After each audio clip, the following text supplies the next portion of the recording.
ಅದು ಧರ್ಮರಾಜ ಅಳ್ತಾ ಇದ್ದರೆ ಕೃಷ್ಣ ಮಾತಾಡಲಿಲ್ಲ, ಅವನು ಅಳ್ಲಿಕ್ಕೆ ಶುರು ಮಾಡ್ದ.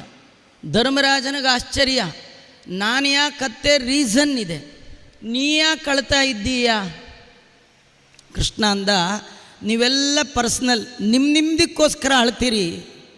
ಅಲ್ಲೊಬ್ಬರು ರಣರಂಗದಲ್ಲಿ ಕುರುವೃದ್ಧ ಪಿತಾಮಹ ಹಣ್ಣು ಮುದುಕರು ಒದ್ದಾಡಿಕೊಂಡು ಹೆಣಗಳ ಮಧ್ಯೆ ಬಿದ್ದಿದ್ದಾರೆ, ಅವ್ರ ಬಗ್ಗೆ ನಿಮಗೆ ಯಾರಿಗೆ ಯೋಚನೆ ಇದೆಯಾ? ನಾನು ಅವರನ್ನು ನೆನಪು ಮಾಡಿಕೊಂಡು ಅಳ್ತಾ ಇದ್ದೇನೆ. ಧರ್ಮರಾಜ ಅಂದ, ಅವ್ರಿಗೆ ಯಾಕೆ ಅಳ್ತೀಯ? ಹೆಂಡತಿ ಇಲ್ಲ, ಮಕ್ಕಳಿಲ್ಲ, ಅಳೋರು ಯಾರು ಇಲ್ಲ, ನೀ ಯಾಕೆ ಅಳ್ತೀಯ?